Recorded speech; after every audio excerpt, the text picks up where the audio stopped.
जेको भी असां कम कयों था त सब खां पहिरियां असां प्रॉपर गाइडेंस वठूं। अगर प्रॉपर गाइडेंस ना है तो असां ओड़े तरीक़े सां कम न करे सकदासीं। असां किथे कंहिं मुंझारे जा शिकार न थींदासीं। अगर प्रॉपर गाइडेंस खां पोइ असां जेको कम कयों था त उन में असां 100% लॻायूं ऐं हार्ड वर्क कयूं। हार्ड वर्क कंदासीं त असांखे उहो पॉजिटिव रिज़ल्ट मिलंदो ऐं सुठे तरीक़े सां उहो असां पंहिंजो कमु करे सघंदासीं। ऐं उन खां पोइ असां जेको कमु कयूं था त उन में कंसिस्टेंसी हुजे। कंसिस्टेंसी हूंदी त असां उहो कमु सुठे तरीक़े सां कंदासीं। असांखे जेको रिज़ल्ट मिलंदो उहो पॉजिटिव रिज़ल्ट मिलंदो। ईअं न थिए त हिकिड़े ॾींहुं असां कमु कयूं ऐं ॿिए ॾींहं ते वरी उनखे घटाए छॾियूं। उहा असांखे कंसिस्टेंसी उन कम में हुजे। ऐं नंबर चौथों असांखे सेल्फ कॉन्फिडेंस हुजे।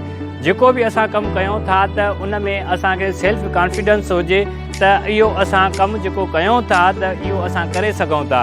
ऐं इहे जॾहिं चारई फैक्टर्स असांजा मिली करे असां कमु कंदासीं त असांखे पॉजिटिव रिज़ल्ट ईंदो ऐं जेको असां कमु करणु चाहियूं था त उहे सुठे तरीक़े सां उहो असांजो कमु थी सघंदो।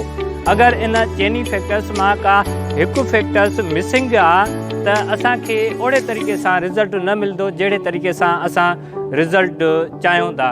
असां सभिनी खे घुरिजे त असां इन चेन फैक्टर्स खे नज़र में रखी करे जेको कमु असां स्टार्ट कयूं था त उनखे असां इन चेन फैक्टर्स खे नज़र में रखी करे असां अगरि कमु कंदासीं त असांखे रिज़ल्ट पॉजिटिव मिलंदो। जहिड़े तरीक़े सां असां रिज़ल्ट चाहियूं था त ओड़े तरीक़े सां असां रिज़ल्ट हासिलु करे सघूं था। अगरि अलीगुल ऑफिशियल पेज ते तव्हां न्यू आहियो त उनखे फॉलो कंदा। अगरि तव्हां super learning academy YouTube channel ते न्यू आहियो त उनखे ज़रूरु सब्सक्राइब कंदा।